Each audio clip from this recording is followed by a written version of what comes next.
be better, but obviously we want to give Okay, the but Japanese listen, community. I'm gonna start this game now because we are launching.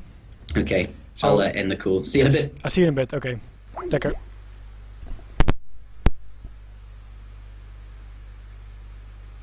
Okay, so welcome everyone. We are just launching here the first game of this series. Unfortunately, as we just discussed, Interjection can't cast it with us because we're going to stick to just 4 players. I mean, for 2 players and 2 casters. Playing for Asia, and I'm going to do the casting in English for the Western community. Thank you all for joining, of course, for tuning in here. I hope we're going to see a very nice series here. A brief introduction, as I now have to do it myself since Interjection unfortunately is gone. We have on the left side here H2O in blue. And as you probably know, H2O, one of the best players of all time, won several tournaments, and recently practiced a little bit again, of course, for this tournament. On the other hand, we have here in green spawning Eric, also called as Snow or König Eric, whatever you know him as. He is actually like one of the best players from lately, so it's kind of interesting to see an older pro with a newer pro. What is he doing there? What's going on, Inter? Stream's offline. No, you just have to refresh it. I'm live.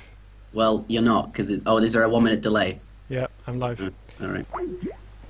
Oh, sorry for the interruption there. Stream is online. As I'm checking one last time here, I am streaming here. I am live. I'm not dropping frames, so everything is looking good. So, Eric, one of the best players currently. H2O was one of the best players before, definitely, and he is now going up against Eric here in a British mirror on Kamchatka as the first map. You're probably all familiar with it. This is the version that has the frozen parts on the map here. That means that you can cross it, but you can't build on it. And of course, Kamchatka is quite a big map. That means the distance from TC to TC is quite far, as you can see over here. Also, there is quite a decent number of hunts available. That means also, of course, the civilization like British plays out fairly well on this map. And it's interesting to see that this map always has the center part, the island, so to say, with 2 gold mines and 2 hunts. And this probably means that both of these guys are going to put that tower there from the edge up to kind of try to control the middle of the map, because that's the hunts that they need later on in the game. Meanwhile, of course, this H2O picked up 80 food, and he also found 50 wood, and Snow just found small food treasure and small wood treasure as well. Also, by the way, Snow is going to pick up 40 wood on that side, and he also has 50 wood available there if his crack shot reloads after. So that means it kind of equalizes a little bit on the treasures there. This map also has goats, as you see spawning here on white dots on the minimap. And so far it looks like H2O has not found any goats so far, and Eric found only 1. He missed this one, or might come back for it later. Oh, sorry, I confused it, by the way. It was H2O who was grabbing these treasures. He used his crack shot for the second one, so actually H2O now has found himself... whoa, that's 140 wood. That's quite substantial. Of course, Eric has found 40, so that means that H2O has 100 more. We see that both players are aging up. That means that both players will put their villagers on wood there. And both, of course, are going to make their market as soon as possible. Eric has gone for 2 houses, H2O as well, of course, that's because of the starting crates. And Eric finds another goat there on the left side, bringing up to a total of 3 goats. And H2O has now... Actually... He has not a goat at all. Oh, that's interesting. Well, he did go for a little bit more of the treasure hunting here, so that's of course something you have to trade off. If you go for treasures, you have less time scouting, and that means that you of course will find less goats as well. Eric is gonna find this XP treasure here. Let me quickly reset this. And where is Eric's market? There is Eric's market. Both of them going for gangster upgrade. We see that H2O was a little bit faster. Of course, H2O had that 100 wood advantage.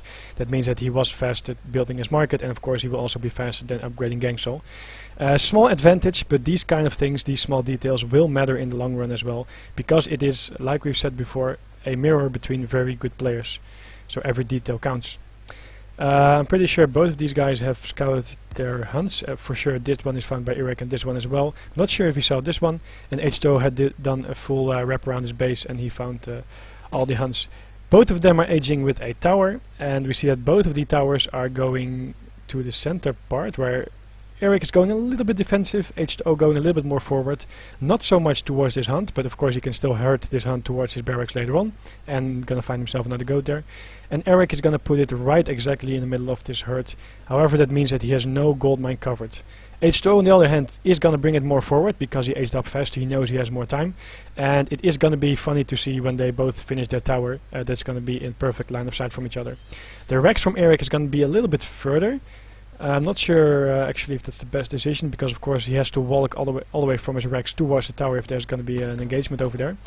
Similar though for H2O, but that's also because you wanna have your Rex as fast up as possible so you can start training those musketeers right away. There we have steel traps being queued for H2O, very standard play here. You can easily make 5 musketeers from your barracks and sneak in steel traps to get that economy rolling. Bring in this hunt already, of course placing a manor house right away there. This is the line of sight from the tower, this is going to be line of sight from the manor house. This is line of sight from this manor house, so there's only missing 1 manor house will be built there later on, I'm pretty sure, and then he has complete line of sight as a ring here around the sides. 5 musketeers made, they're going to go for a raid right away.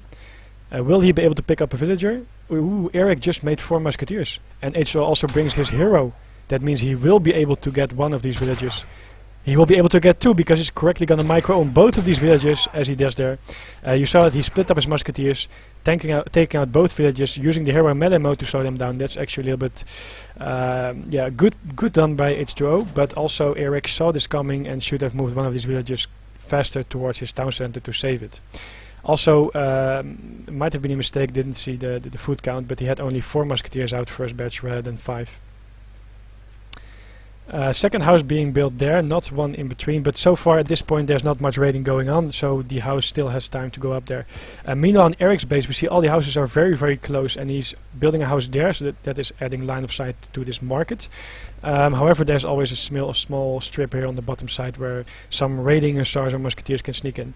Eric is doing some additional scouting, finds himself another goat, but ooh, he will be losing some musketeers. Very quick response time from H2O there.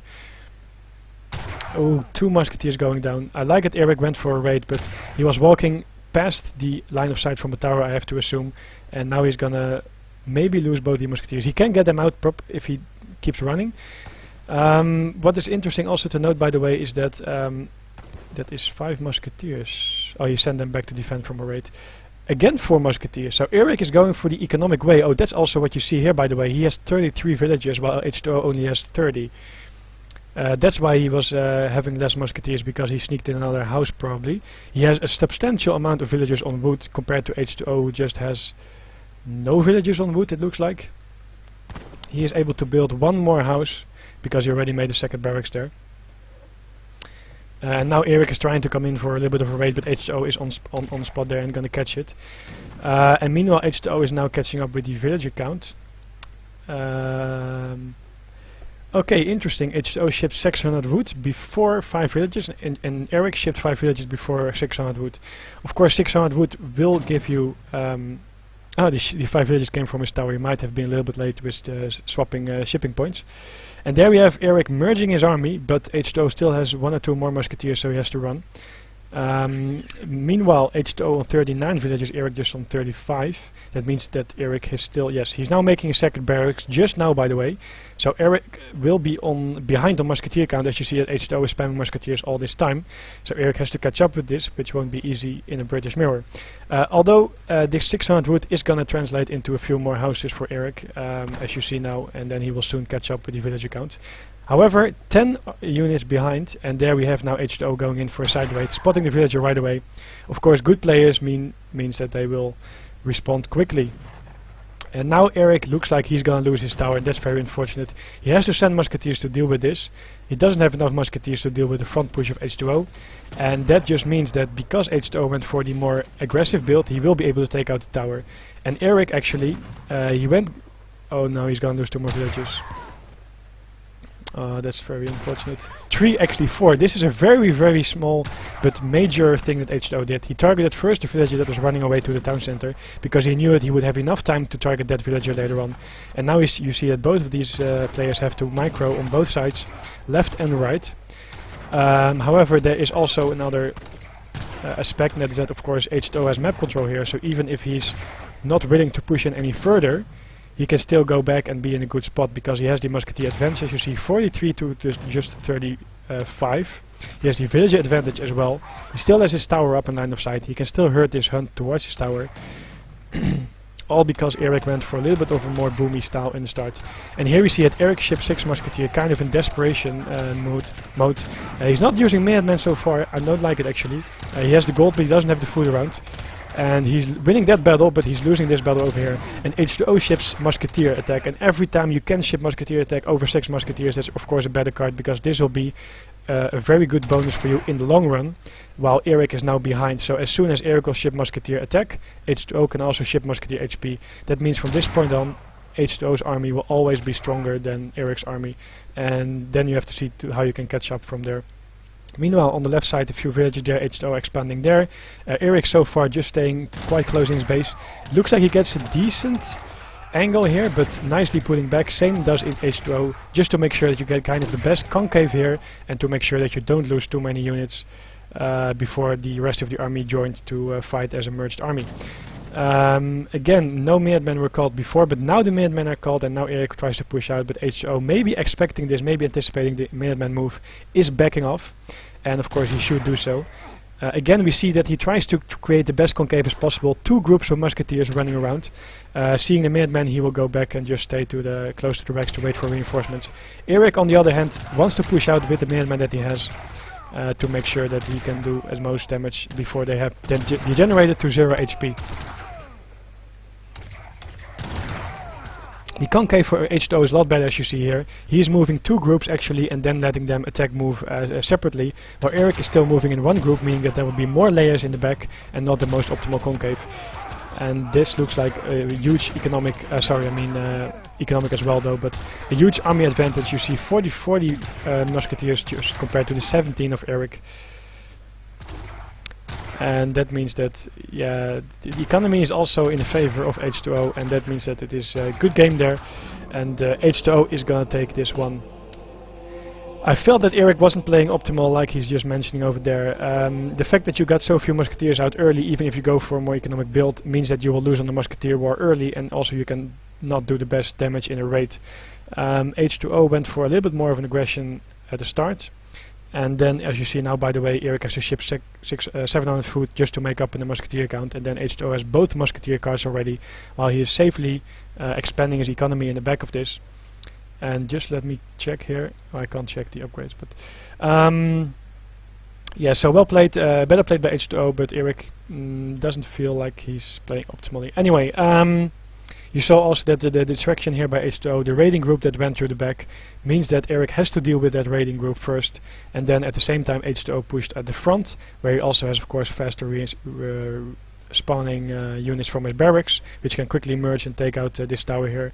And then yeah, from there on, killed a few more villages in the back, killed 2 up front already. That kind of neglected Eric's benefit in the first part of the game with his economy, and then he killed 3 or 4 more villages in the back there. So let me quickly bring up the post game. There you see it also translated into resource gathered. Eric a little bit ahead with the first villages that he boomed, although losing 2, which is very unfortunate. H2O did get the actually not sure how this happens. He had of course 100 wood. He built a house before a market, I think, then still. And then of course later making villages constantly, and Eric not making constantly, and also losing actually villages here and there. So there we have a 1-0 for H2O in this best of 5. And let me bring up the scoreboard for you guys.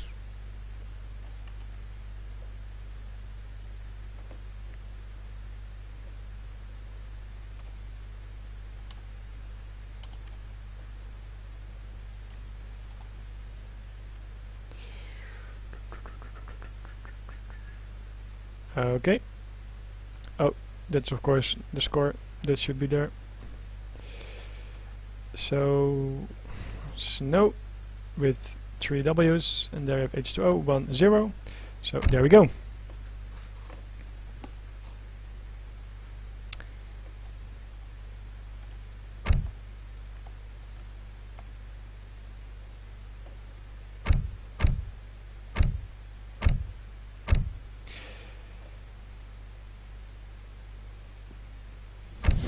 Pink is an ugly color. Let's take purple. Okay, so of course they both have to change their civilizations. H2O going for India here on Hudson Bay, and Snow is gonna trying to counter it with German, it looks like. Well, counter, not per se counter civilization. I feel the matchup is very fair, but I think he's not confident enough in an India mirror versus H2O, so he wants to go for German. And as you probably know, Eric is Snow, and Eric is very good with the European civilizations in general, so British, French, German. And that's why he's probably also more comfortable with a matchup like that.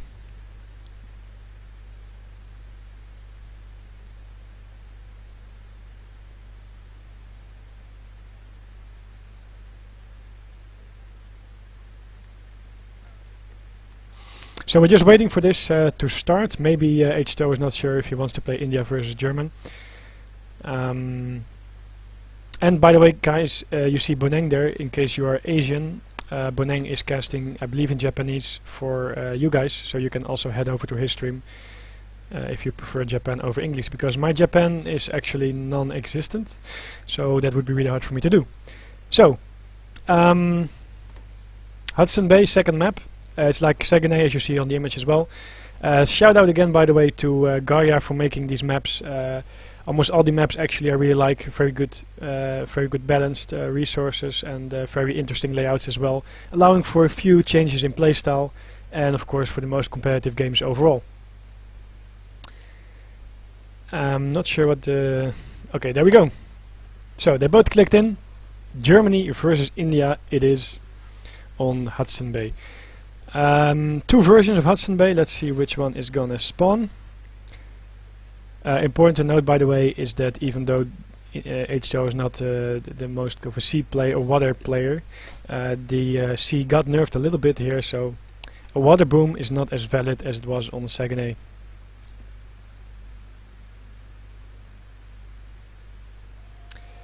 Okay, right here. Oh. It's gonna respawn to the top here. On the right side, H2O starting as blue with India, and here on the left side, Eric. Nice that he starts with 200 wood, because that's gonna be a trading post right away, I have to assume. While of course gathering a little bit more wood to get your house built as well. Oops, a little bit of a mistake there. He's gonna take the forward trading post. I'm actually not sure I like this. I think his choice was that his hero was already walking there, so that he would want to grab the trading post right away. The thing is that if India is gonna push you, of course the trading post is very vulnerable. On the other hand, he probably expects a defensive India because he's gonna go for a semi-FF anyway, and then it doesn't matter that much if you take this one compared to this one. Another thing is that he will barely... I'm not sure actually. How can I check this? I think he didn't get a trading XP. I think he barely missed it. Okay, this map also has sheeps, which means that it's very important for the Indian guy to find the sheeps, and of course he has 2 elephants to do so. Very nice scouting pattern, going like from the town center towards the top towards the center with 1 elephant, and then kind of scouting the bottom pattern with the other elephant. Finding 60 food there, very nice, increase the age up time for the Indian player of course, and gonna find another sheep there. So he has now already found 3 sheeps. This sheep is still scouting around. Of course, always use your sheep to scout as if you are very sure your opponent isn't there. If you play versus Sioux, you might not want to do it because you can lose it to his fast moving hero. But in this case, the German guy, especially because he built a trading post, is not going to be here. So just scout your back with it. He knows there's not a treasure there. He knows there's not a sheep to find later on. And there we see a little bit of an attack, a little bit of damage that dealt by the German explorer there. So he managed to build the house, and of course has a trading post up that will also result in a faster shipment of the 2 settler wagons. And he's also grabbing himself 80 food, very nice as well. That's also very... Let me quickly check if this is going to show up.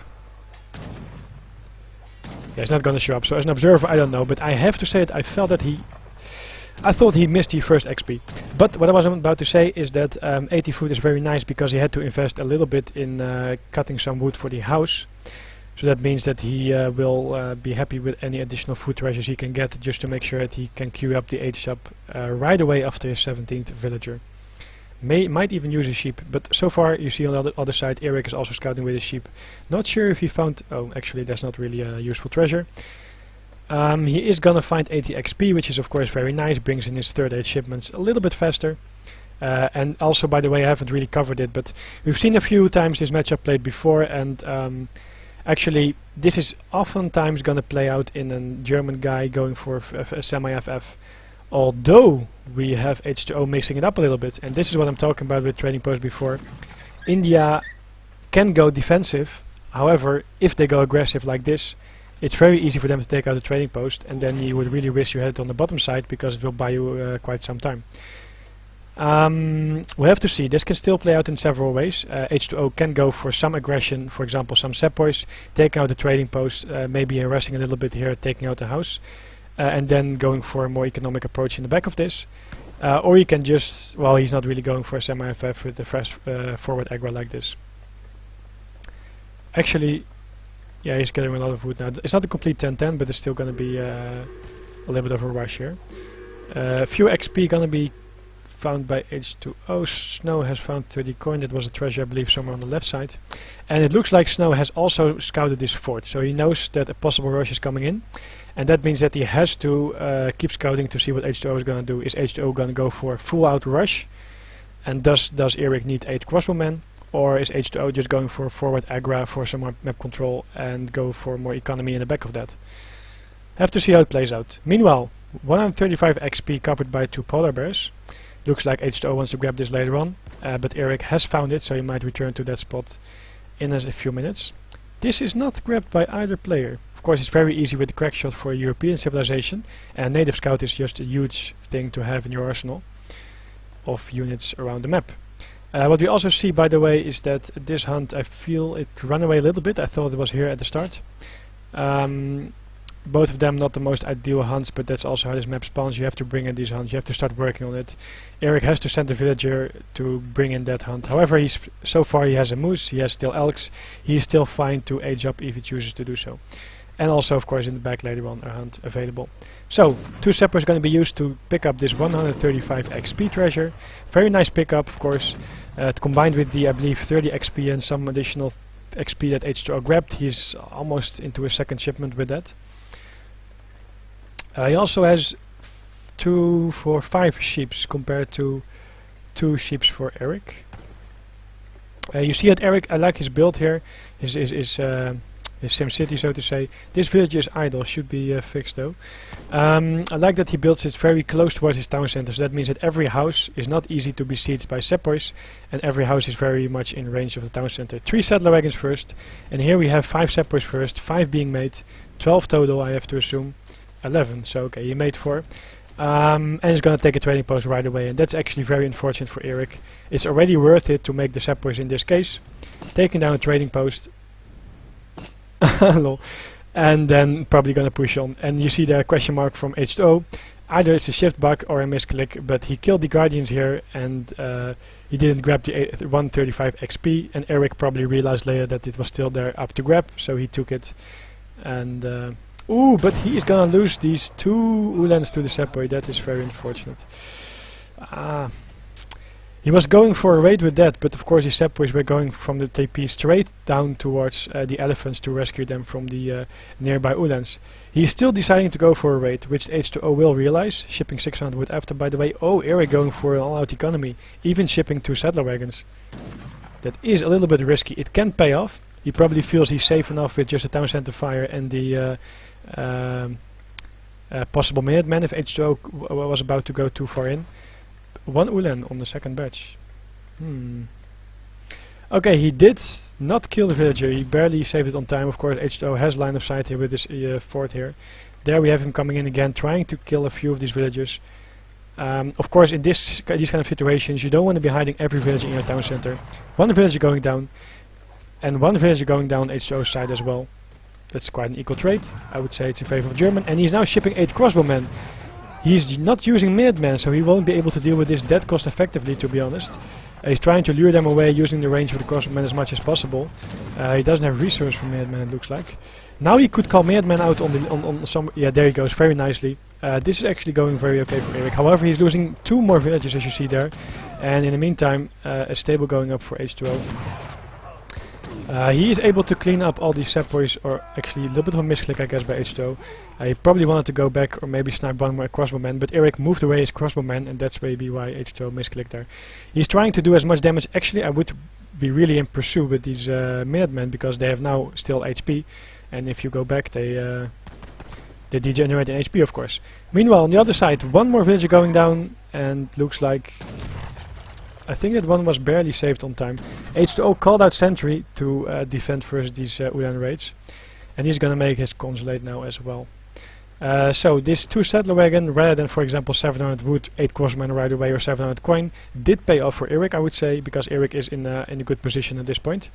However, H2O has identified that Eric only has a stable up, nothing else, and knows that Eric is probably gonna try to age up.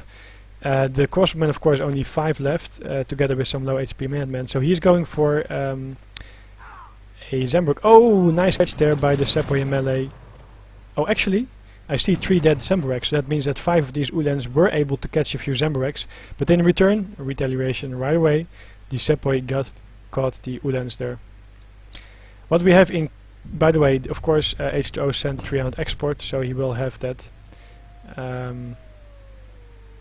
Ottoman villager thing. And in queue at the moment is nothing for Eric, so he is trying to age up, I guess, but his resources are a little bit off. Is he waiting for 700 coin? Actually, he should be moving all his villages to gold if he wants to age up. I'm not sure what his plan is here. Or even towards this back mine if he can't gather safely. H2O keeping up the pressure, brought some new sappers in. Oh, now he ships 700 coin. I don't know about this. Of course, he has already used Minutemen. He still has a decent infantry army available which can use the range, and of course if the Sepoy come too close, the Ulan can still do decent damage, so the Sepoy don't really want to commit there. Another nice XP there for Eric, but he is gonna age a little bit delayed because he had to wait for his 700 coin, and H2O is now going for his second push with 4 Sours, shipped 4 Sours, made 3 Hussars, ooh, that's Eric doing there, made 3 Hussars from the Ottoman consulate, I mean, nicely targeting low HP Sepoys. However, he has more Sours being made there. I like the change to Sours and not to Zembrek, by the way. You really want to try to get these villagers. However, Eric is aging, and he is halfway aging there. The problem is, H2O from this point on has a decent economy.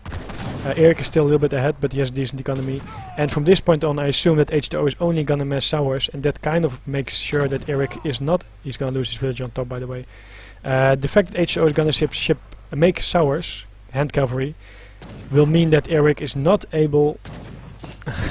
Nice move, by the way. You saw that Eric was trying to focus down the low HP Sepoy with his settler wagons so that his town center could fire on the other. However, there's a little bit of a misclick twice that he was not able to really do it optimally. Even calling Minutemen to keep on the pressure. Wow.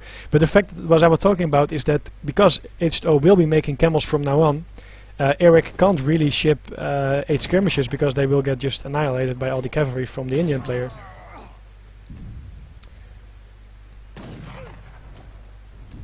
So he's gonna take down a few houses. Eric is bringing his explorer back. I like that a lot because he's really gonna need it. He did not upgrade villager HP yet, by the way. Of course, he's really low on resources. You see over there, and yeah, what is he gonna ship? He did have a shipment available. Soon as second, I believe, or soon as first. He can ship 3 war wagons, but that's still going to be a very tough thing. Okay, nice popping out the villager to deal with low HP Minutemen, to not waste any town center fire on that. You want to have a town center focusing on the cavalry. I hope... Oh, he's making some war wagons. Okay. He's not popping out the villager again, probably busy microing on the other side. More Sepoys joining the battle, and I think that Eric is then shipping maybe some 3 war wagons as well. I hope he's gonna pop out the villager to deal with his Minutemen right away. He will, very nicely. These small moves, like I said, mentioned a lot, matters a lot. However, Eric loses another house, and that means that he is popped. However, his shipment is already on the way. Of course, in this situation, you want to have your villagers in your town center and your settler wagons gathering. Ooh, barely gonna lose it. The tree was kind of blocking himself. I actually would probably gather some of the sheep here just to get enough food around. But the thing is that Eric is just buying time. 8 skirmishes do pop out, and 2 Ulans plus the town center have to deal with these... oh, the Ulans are into the Sepoys. That's very unfortunate. They should be targeted on the camels to buy some time there. Instead, he's gonna use some of these villages here, but... The skirmish is not focusing firing the separate at this moment. However, he's doing a good job targeting the war wagons and I believe down center fire on the camels. But this is still actually quite a decent trade. As you also see in the scores, it's quite even. And these war wagons can do decent kiting. He's pulling a low 1 HP to the back very nicely. Oh, get it back, Eric, get it back. Oh, but he's barely gonna lose that one, I feel. But he will clean up everything here, trading it away for the 8 skirmisher shipment. And it looks like this war wagon is gonna run as fast as he can for his life. But he will barely know. He is gonna save it, I think it looks like. Meanwhile, this war wagon is also gonna be microed as heavily as possible to make sure, of course, war wagon 16 range. It looks like this war wagon has met his end and dies over there. This war wagon can, of course, war wagons 42 damage does quite good for a musketeer as well, and he is really trying to micro as much as he can with the 16 range. He's also by the way, another nice small micro move there. The low HP sepoy was then targeted by his hero, while the war wagon was taking out the higher HP sepoy, just to make sure that you're not wasting any fire. From now on, we see that H2O is up 5 villagers. Of course, German doesn't have any villagers available in the third age, and H2O is now building a trading post as well. H2O isn't close to aging. He's really committing to the second age play here, but with his superior economy and his map control as well, he is actually totally fine in this, I feel. H2O shipped camel attack. Yeah, the thing is, German of course can ship 7 skirmishes as well, and then all the Ulans. So H2O really needs to think about soon probably gonna mix in Zemburek. Maybe he's gonna change it up to Gurkha Zemburek, I'm not sure. Nice scout of Eric, he sees what's happening and he also sees that H2O was already in position. H2O was probably, he's gonna take out the hero. H2O was probably anticipating a raid from Eric, and that's why he moved the Seppers down. And this is also something I mentioned before. If you have your army active around the map, it's always the best thing to do. Of course, you don't want to be too far out of position, so H2O is not going to go all the way to the bottom, but have your army active around the map to make sure that you can spot, for example, any raids coming in. And there you see he's now going to mix in Zurka, so I assume Zemburek as well. So he knows that he has to deal with a skirmisher, Ulan, probably some more wagon composition from a German guy, and that's why he is going for a Gurkha Zemburek composition to counter that. No veteran Ulans yet. He ships 9 Ulan, by the way. I think it could be worth it. The problem is, of course, that H2O is massing Zemburek very quickly, so that kind of makes it not worth it to ship 9 Ulan, I would say. I actually would anticipate the Zemburek thing of H2O, so that means that shipping 7 skirmishes would have probably been better, or even 1k coin to get Jaegers out and stuff like that. The Udens are not the most efficient unit, and this is also a very nice move. H2O knows he has the advantage. He's going to try to cut off any German reinforcements.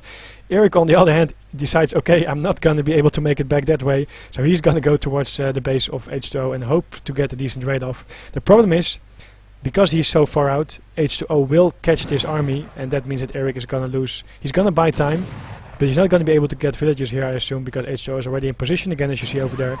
He finds 1 villager, that's decent, but he now has to retreat even more. It looks like H2O is gonna he's done with all these raids.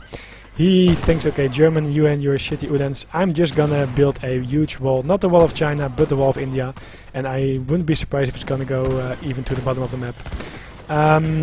And now we see that Eric is stuck here. He won't have any retreating pad. He's gonna try to kill off as much as he can. Maybe gonna snipe 1 more villager, but he finds himself trapped in a wall, as he says, LOL there. Didn't expect that wall, I guess. However, he still has a war wagon saved with very low HP. I would probably target it on the settler or on the villagers there, but of course Eric is very busy on all sides, trying to escape on the right side as well with another Ulan badge raiding. But he finds himself trapped again here with the infantry from H2O approaching. And you also see now that the bigger economy of H2O, 45 villagers versus 37. That's not just an 8 villager lead, by the way, because H2O also has 1 or 2 wood trickles, so that actually is more like a 12-13 villager lead. However, these war wagons are still running away, trying to be as annoying as possible, buying himself more time. Another wall is coming up just to get more map control and prevent Eric, of course, from gathering to this gold mine, and also prevent any raids there. Eric is gonna make a barracks. That is actually a very good move, because he really needs to get the skirmishes going. The problem is, though, his economy, his tech is good. He is in the third age. However, India is quite able, as one of the few civilizations, India is quite able to deal with the German in the third age while being in the second age. So German shipments, for example 9 and 8 Ulan, are not as effective as versus other shipments. And H2O Eric resigns here, probably realizing that he's too much behind here. Of course, losing this army because he had no way of going back, because H2O nicely cut him off, moving towards the bottom, losing 5 war wagons, and these Ulans, is not really gonna do that much. And also you see, of course, H2O with the superior economy just be able to mess out a lot of units with full map control. So even if Eric is going to gather some skirmishers together, this hunt would be very much under pressure later on. This is very far, and lost his trading post already early in the game. So that was a very tough position from him to play it out. So, to summarize, as you see here, H2O did manage to kill a few villages, but Eric was quite spot on there with going into the town center back and forth. What I do have to say is that Eric lost a few of his Ulans. Like I said, doesn't feel like Eric is playing in his optimal condition, but on the other hand, if you play versus a good player such as H2O, you are always pressured, and of course there's a little bit of stress involved as well. And that means that you will make more mistakes. You are just simply forced into more mistakes, even though you would normally not make those mistakes, because there's more going on around the map, because there is more pressure, because you have to think what to do next. One last thing I want to point out is that Eric went for the 2 settler wagon shipment. I feel that 8 crossbowmen first would have been better, or 700 coin, because what he really needed was to fend off the pressure of H2O. Maybe Eric wasn't sure if H2O would pressure more after his initial push with Sepoys, but the fact that H2O did really put Snow in a very uncomfortable position, because he had to hide a lot in his town center, wasn't able to gather much resources, lost a few Ulan like I said before, so he wasn't really that effective in raiding after the first initial kills here. But that just means that if he had shipped 700 coin first, he would be able to age up faster. Maybe 8 crossmen before, just to hold off any pressure, but the 2 settler wagons didn't do that much, and keep in mind you also get 2 Ulans from any other second age shipment. So still well played by H2O, going for pressure rather than a semi-FF or something, as we see a lot from India lately. For example, what Spadel also did for me in the previous game. Check it out later if you are interested. One thing I want to point out as well is that H2O, of course, being experienced with tournaments, probably benefits from that a little bit as well. I don't think he gets under as much stress as Eric does in this kind of situation, because tournament experience just pays off for you a little bit there in the long run. But nonetheless, well played, and we are gonna go into the third game, I assume.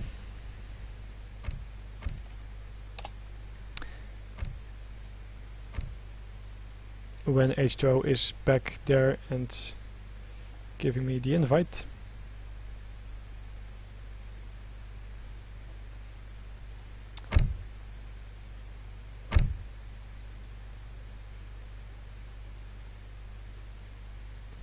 So that means third game.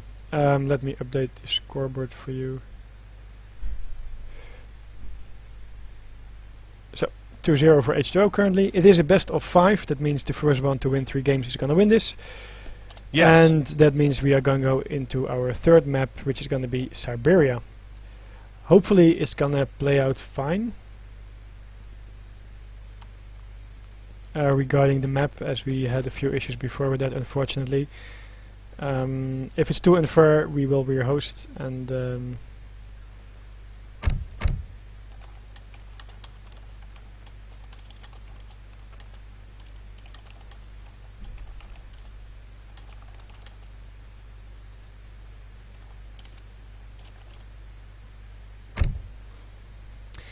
okay, H2O going to the bathroom very quick there. Well, actually, he says bathroom, so you never know if it's quick or not. But all that Red Bull's staying awake.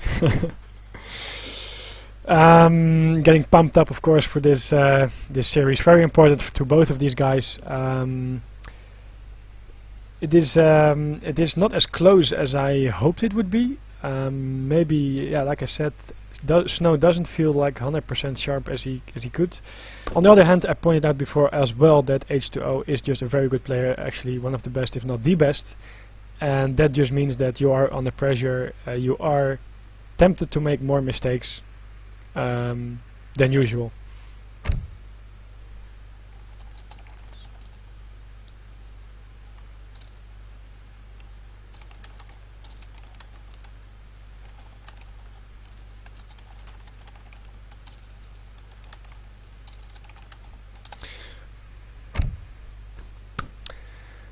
Just to get the blood flowing, and that means of course that you will be sharper with your mouse and your brains. I saw that he played a few games before, so sitting too long on your chair behind the PC is never an optimal condition. Remember how we evolved from apes or whatever to what we are now. We weren't meant to be on the PC this long, guys. Maybe we're gonna have a French versus Japan game on the Siberia. I feel that of course H2O, who won the WCG championship back in 2008 with his Japan superior styles and micro, is probably very confident with playing Japan on Siberia especially. You have more time on that map, you have enough hunts to shrine as well, you have a defensive tower, and you have of course still very strong units. Japan nerfed a little bit, but nonetheless Ashigarus and Yumis are still very, very strong.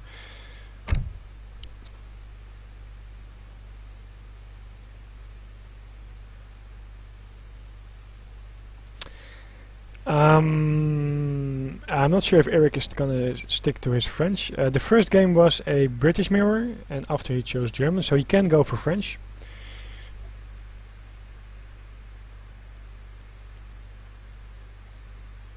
Looks like it's gonna be French versus Japan. Eric has very good French. I hope he's gonna focus and play as good as he can for sure. The thing is though that he is up against H2O. And not just H2O, H2O playing Japan. Of course Japan, very strong civilization, but H2O knows exactly what to do with Japan and what not to do. So we have to see what's going to happen there. And this map of course is quite a big map, and it also means that you have a lot of hunts of course to shrine later on.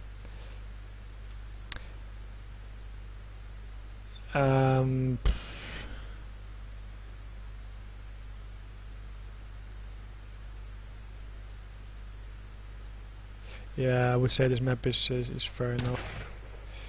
Yes, one hunt close, further.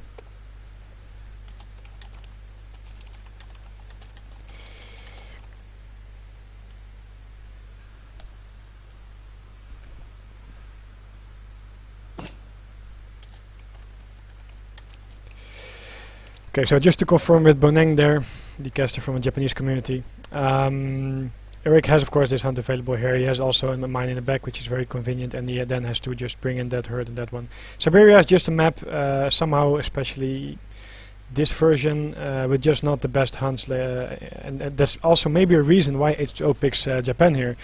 Of course Japan not as reliant on hunts as any civilization that has to really gather from it. He can just build his shrines and it doesn't really matter if it's far or not. So Japan versus French, we see that H2O also was scouting with his first orchard, a rickshaw, and just gathering berries here because they were actually in the most ideal spot right on this town center. And the more scouting you can get going on, the better it is, because then you know of course what treasures you can find around the map. He did find one macaque, two macaques already. Okay, looks like Snow is trying to go for that. I'm curious to see if that was like, if this hero was in range of this macaque, or Duber, sorry, it also means that he has heard the crack shot of Eric. That means that he might come back to that point later. Anyway, first shrine going up there, and of course consulate is very standard. Build the consulate, get a little bit of wood, maybe he found even a treasure. Yes, he found 50 wood treasure. Oh wow, he finds 110 wood as well. Where did he? I was probably checking the map there. He found 110 wood and 50 wood, and he's now also gonna find 40 more wood. That's 200 wood. That's just crazy. That's gonna mean 2 free shrines. He doesn't even have to gather anything, any wood, because he can just build it from the wood that he found in the treasures. So Eric already bringing in the second hunt. Oh, this one unfortunately ran away a little bit. I'm not really sure why he brought it in already. I think I would start to bring this in when you age up. First, get your age up as soon as possible, so that you can also get your steel traps as soon as possible. Okay, so he's going back to this treasure that he was working on before, getting the family of monkeys, and looks like H2O is gonna work on this 205 food treasure with some decent micro. Of course, the thing is, he already built 2 shrines. He doesn't have to build any more shrines.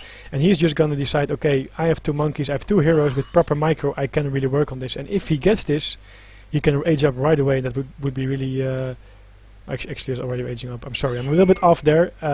We are, of course, at 3 minutes into the game, which means that combined with the earlier shrines, he is going to be able to age up already. So it doesn't benefit him there, but it will benefit him in the long run. 200 food, of course, very nice. Means that he can gather more wood from more shrines, because he doesn't need to gather food for his ashes. So, family of monkeys grabbed there. He's going to find 75 food. He still has 50 wood available there to kind of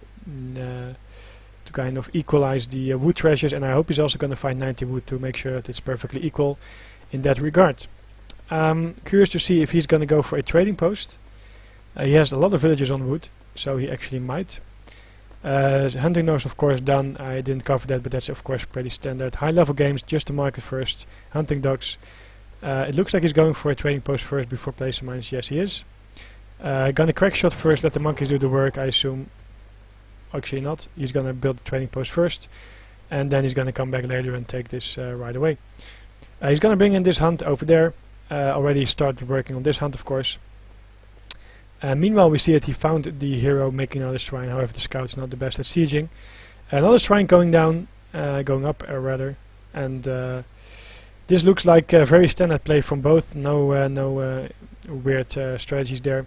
He has found enough wood together with this soon to be his 90 wood treasure that Eric decides, okay, we're now gonna chop gold, actually mine gold, to get the hunting dogs, sorry, the steel traps, sorry guys, it's been a long day, to get the steel traps as soon as possible. Unfortunate though that the 400 wood pops at his town center. He would rather have it at his tower, like we mentioned earlier in the previous game where Inter and I casted together, because now he has to walk his villagers towards the wood, otherwise he would just be able to grab it right away there. Still found the 90 wood, so I assume that he must have steel traps coming shortly. He is going for a barracks though, in a very interesting spot, 2 barracks in fact. So he's going for the style that is not going to be a semi-fortress with cavalry raids, because you expect your opponent to be... Oh, something got deleted there, maybe it was the market placement. Not going for a hussar semi-FF, because you know your opponent is likely to make ashigarus. Instead, he's going for 2 rexes, and not 2 rexes at his base, because that's where soon this Duber is going to scout. But 2 rexes a little bit off elsewhere, so that H2O is not going to see it right away. However, if H2O is going to find the 700 wood, he will know for sure, and also of course if he doesn't see anything like a stable rex at Eric's base, it will also of course identify to him that there's something up. 2 rexes means 2 rex musketeers, of course, because we see all the villagers on wood and on food and on gold. Well, actually, now that I say this, let me just confirm that yes, musketeers, okay. A lot of villagers on gold, actually. That is just way too many villagers on gold to go for 2 rex musketeers, and he's now quickly correcting it. But he is able to get. I believe he. Well, okay, he got out 9 musketeers. Could have been worse, but 9 is not 10. So.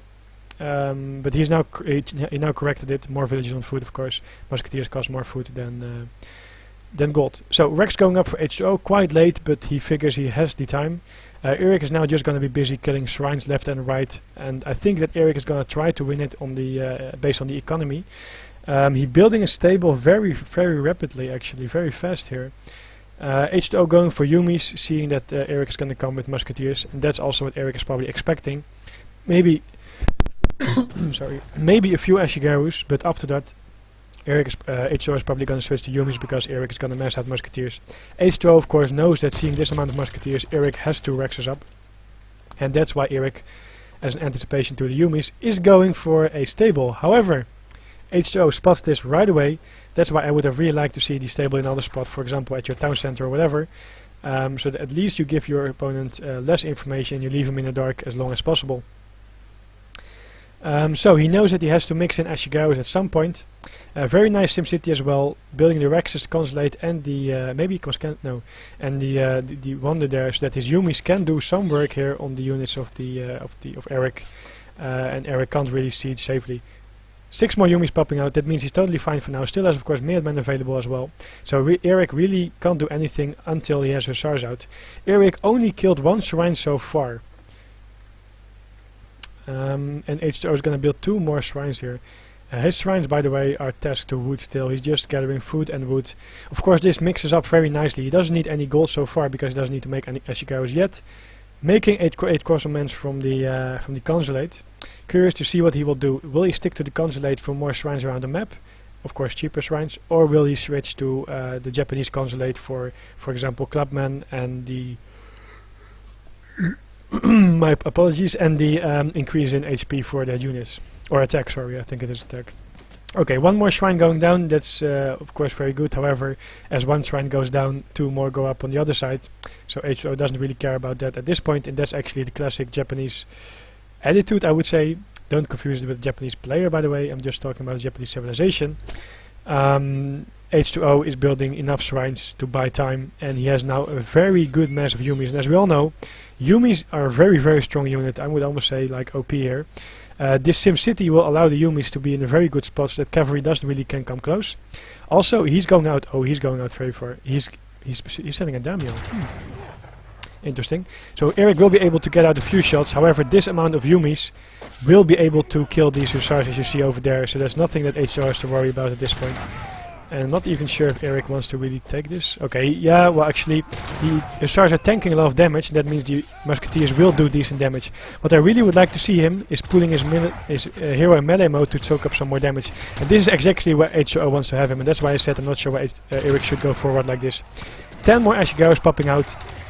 Totally closing this out. And Eric can't even look at this. Eric wants to go back, but this is a closed spot. This is blocked by Yumis, this is blocked by Ashigawas. Eric lost his complete army there. Yeah, that's just unfortunate, man. I mean, why do you commit so far? This brings me back to the point that H2O brought up earlier in the cast. You know that there's something gonna spawn here. The question is, when is it gonna spawn? If you're very good, you might be able to identify the times. You know, every 30 seconds or so a new batch comes out. But why do you go in so far to commit? Eric probably thought, okay, I can do a lot of good damage with my Musketeers because I am in range of the Yumis. And as soon as Musketeers are in range, they actually do pretty good. However, when you commit this far, you are just trapped. Minutemen, Town Center Fire, Yumis there, blocking it nicely, by the way. Very good by H2O, very good. Micro there, and blocking this off with the consulate, so there was no retreat path for Eric. We see also that H2O, by the way, is switching his consulate to Japanese anytime soon. And he's now pushing out with this mix of Ashigawas and Yumi archers. And there we see that the big loss of Musketeers really is gonna be a pain in the ass for Eric, because now any Hussars that he's gonna make are not as effective, because this small bunch of infantry is not gonna be able to deal with the Ashigawas soon enough. Eric did ship a crossbowman because he was going for more of a push, because he didn't expect this to be the end result, I think, of this that fight over there. He uses 700 coin, not to age up but to mess. Yumis get off a few shots there. Going in for a little bit of a raid with 2 Hussars. And still, what's in queue? What's in queue? 1 Hussar. No Musketeers in queue. Let's see if he's gonna age up or mass units. H2O now pushing forward on this hunt there. A 2 Hussar raid is not gonna do that much, to be honest, versus Japan. He has resources close to his base. On the other hand, 2 Hussars are not going to do that much at this point anyway, but together with these 5 Hussars spawning soon from the stable, then 2 Hussars can really be useful. So I hope he's going to bring it all back, because he's really going to need it to battle off this army. Also, he needs to keep in mind that he will need Minutemen at some point when the fight is really going to happen. And it looks like he is not going to age up, he's just going to commit indeed to full H2 army. Yeah, he has some idle units there. Okay, not going to take out the hero.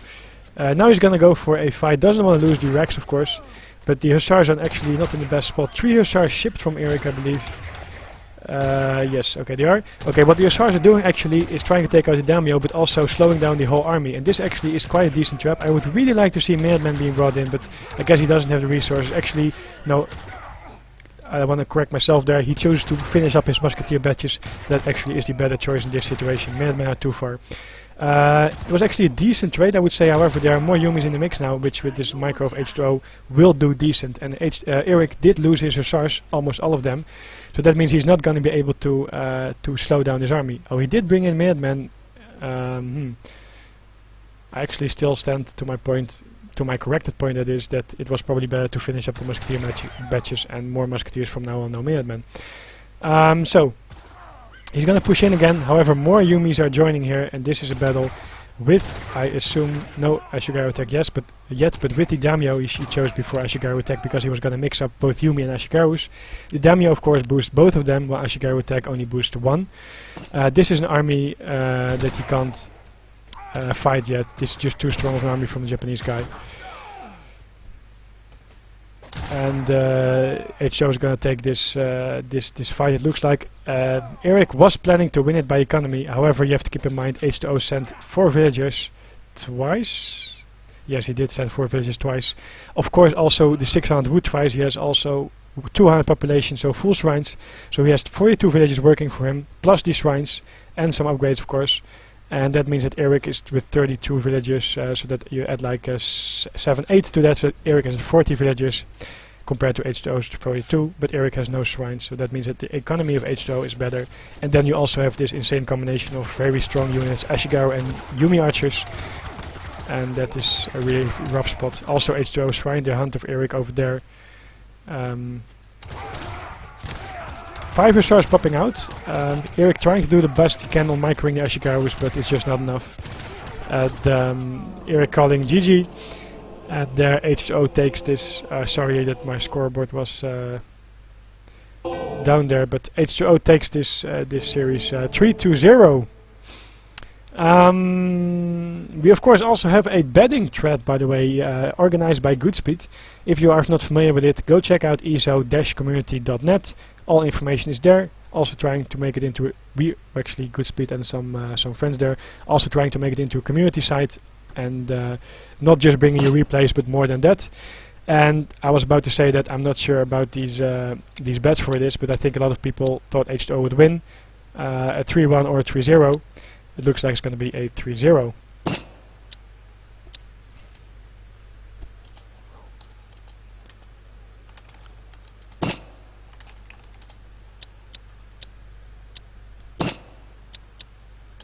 Yes. Yeah, like H2O pointing out there, he did block the he saw at first that H2O was Eric was trying to retreat in this path, but he was not able to. Also, this was blocked by a few of the Ashigarus, and this was blocked by the Yumis. So that means that Eric had no way of retreating. Ashigarus popped out, Minutemen popped out, Yumi still doing quite good damage, Town Center Fire I believe a little bit as well, and then H2O, yeah, just that battle went really, really good in H2O's favor, and that just means there was actually no coming back from that point on. So 3-0 for H2O. Well played. Eric, I felt not the best. I felt I could have done a little bit better, but yeah, being up against H2O is never easy. So we will see how this is gonna go into the next round. I believe we have H2O versus. Actually, not sure who he's gonna play. Have to check that later. Bring up the post game quickly for you guys. H2O, as you see there, get more resources. That was I was pointing out about, talking about all these shrines, of course, being helped a little bit by the early wood treasures, and then constant villager production, 4+4 villagers, and there you see it. Then also having the very strong units, the better units in the second age for sure. That's why a lot of French guys prefer to go for a third age agenda rather than a second age agenda. But to be honest, it all really comes down mostly to the fact that the battle at H2O's TC went so bad for Eric. Otherwise, Eric's economy was still decent to kind of make something happen there, but it would still be a hard game for him. So that concludes this BO. And H2O taking the win there. Yes, oh sorry there. I have to mention that it is fake money with which we are playing the betting system. It's no real money, just to make sure we don't get any issues there, like Interjection just points out. So if you want to play and bet, be sure to just sign up there. You have, I believe, 1,000 points initially, and you can bet fake points on matchups that Goodspeed selects. Yeah, but you can't bet real money. You just can't. There's no real money involved. Just to reiterate that, that's something I definitely should cover. It's just for fun. Fake points, very fun. But wow, 3-0 H2O currently undefeated in this tournament, taking out what I would say is one of the stronger players on ESO currently. Snow, Blackstar, Gaia, all of these really strong players who are top tier, definitely top 1%. H2O, 3 very short games actually. And having seen that, I'm fairly convinced that H2O is definitely worthy of the title of best player of all time. Yeah, that's actually the point I also made earlier. Eric, definitely one of the better players out there currently. But the thing is that H2O, I've seen a couple of his games and what always... Of course, he's a good player like I'm Ground and Samwise, etc. But the thing is that you have your macro has to be spot on, your micro has to be spot on, but decision making as well. And decision making is actually what separates the players on the higher level as well. At some point, everyone is able to have good BOs and sharp BOs. However, not everyone is able to micro fast. But if you separate the players who are able to micro fast and have good macro, it really comes down to decision making. And that means, for example, also pulling up a wall in the second game to make sure that Eric couldn't run out with his units. It is also like a chess game in a way. He is thinking ahead so far, like he didn't finish that wall at that point. It might have been his plan all along, but it's also it could have been just a small wall to prevent any raids. However, when he was catching this little army of Eric on the bottom side, he did finish the wall and made sure Eric had no way of getting out. The bottom side was covered by his army, and the top side was covered by the wall and also newly spawning army. So that just brings me back to the last point I was making. The third part there, apart from macro and micro, is decision making. And decision making is so important. You have decision making like, okay, what units do I send? Do I go for Yumi archers as H2O did first? He correctly identified everything. A 2-Rex opening from Eric, so he starts with Yumis. He then knew that he had to make some... Did you minimize me, by the way? On the screen, I just see my Skype name just coming up. I did minimize your closer Skype name, yes. Okay, good, go ahead. And also, he made the correct decision to add some more Ashigarus afterwards, just because he was expecting Hussars, I think, but then he also got confirmation by scouting, and there again it shows how important the scouting is. And then afterwards he sent a Daimyo instead of Ashigaru or Yumi attack, which is also a very good choice because Daimyo boosts, so it boosts both the Yumis and the Ashis. Well, and that was his main army composition. And then, the play, he was actually luring Eric into probably thinking that he could do real damage. Then Eric went in a little bit too far. And yeah, he got trapped. He couldn't get out, and that was very unfortunate. And then he lost too much of his army to really get back from that at that point. And all in all, well played. I believe that I still feel it's very hard. I wouldn't say it's a counter civilization, but I think that, in my opinion, well played Japanese has an advantage over French on this map because the hunts are a little bit further as well. But nonetheless, well played still. Yeah, very well played. Eric, though, going to point out, had the option to play whatever civ he liked, within reason. Could have gone for the mirror matchup if he wanted to, but ultimately, you do have to be good with several civs, not just a few, if you want to compete in this tournament due to the way it is structured. But very entertaining matches. I didn't get to cast those. I was kind of upset about that, but still very entertaining to watch. And, 400 viewers, we broke that again. Obviously going to drop back down now the game's finished, but I'm not sure if we have anything coming up. Is anyone online? I believe Fard and Blackstar still need to play their games, as does Prince of Kabul and his opponents. Oh, they're playing now? Or sorry, I missed... No, they still need to, but they are not available. Oh wait, Dangyumi and Prince of Kabul, I believe they're scheduled for Tuesday. Oh, okay. I see, never mind then, ignore me. But if anybody else is turning up, Okay, so we've had H2O versus Snow. We did that today. We've done Soldier vs Azamp yesterday. We've done Veni vs Spadel today. We've done Gaia vs Kiljardi today. Kinsey versus Sumpu Konko is done yesterday. Blackstar vs Fard is still to happen. Nagayumi versus Prince of Kabul is still to happen. And Kalapukio vs Jiroga has been completed yesterday. Oh no, that was today, wasn't it? Yeah, it was this morning, I believe. So yeah. just 2 matches still left to go. Obviously, one scheduled for Thursday, as you just said, and Blackstar OP and Fard. I think Fard has to turn up today, otherwise it's not looking too favourable for him in the admin's eyes. Don't quote me, though. I'm not the admin. What would I know?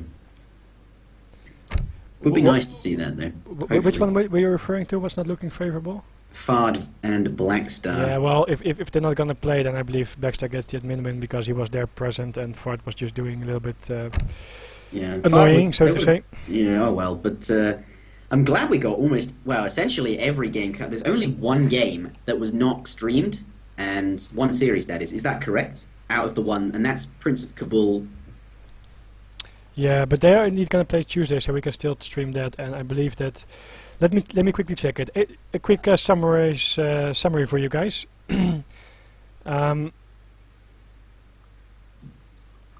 H2O won 3-0 versus Snow. We just covered that. Soldier won 3-1 versus Azam. We covered that yesterday, I believe. Interjection and me together.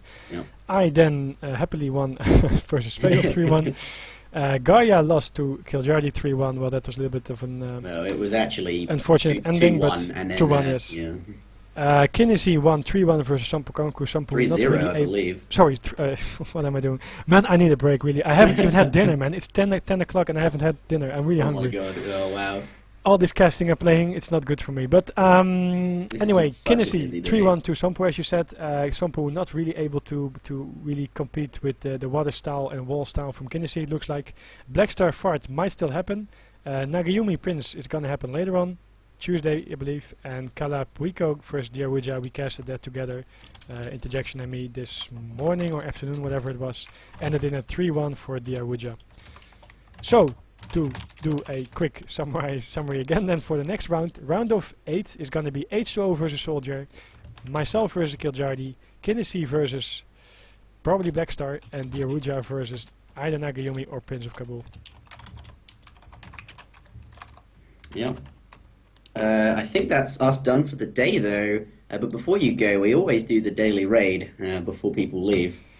Unless you want to stream on here for a bit, or unless anybody else wants to load up this channel and stream. Say, give you anxiety looking at you. Any other guest streamers, perhaps? Although, of course, the slot isn't booked, but... yeah, you can also stream on this one, then I just hand it over to him. And just a quick mention there. Yes, Sadaf, I mentioned it before, the 4 things that make up a strategy game like this. My old famous line indeed, anticipation, micro, and knowledge. I also covered it before and explained a little bit towards H2O's side, what he was doing there. Yeah, so I hope you all enjoyed the casting. I was in the end, at the end I was alone because of to prevent any lag, but before I casted with interjection, and of course every video is still saved, and you can also have every video on my YouTube channel, Interjection's YouTube channel. Let me quickly put them out there, youtube.com/VeniVidiVici. That's my YouTube. You can find the playlist there as well, and this is Interjections YouTube. Yeah, lots of videos going to come out over the next few days on both of our channel. Veni, we need to sort out who's uploading what. I think we should. Yeah, we'll do that in a little bit. Yeah, we'll do that.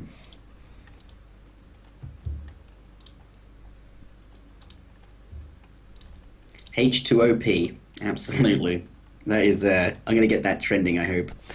Okay, so I think I really need to eat something. So, is Give You Anxiety gonna stream? I'm just waiting for him to reply. He has just replied. He says, on my channel, just a game or 2 he wants to... So, guys, we are done for the day. I think I'm going to rebroadcast this later, actually. Like now? No, not now, but at some point I will do that. But Yeah, this is. Oh, it'll be like maybe in an hour or two. I just need to get everything ready and then we'll rebroadcast. But yeah, Give You Anxiety is going to be streaming on his channel. So do go head on over to that. I'll give everyone a link. He's going to be playing some Age of Empires 3. Let me just grab his channel for you guys. And obviously, we're done for the day. We have been streaming for literally all day. Yeah. Like, I think. Indeed.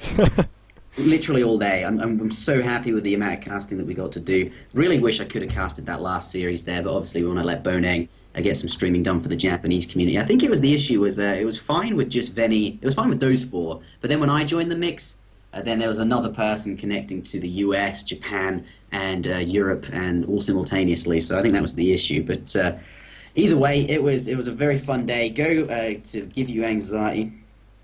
Oh, that was the wrong. That's profile. Whoops, that was not the correct link that I just spammed in the chat. I'll re-spam his link, I suppose. There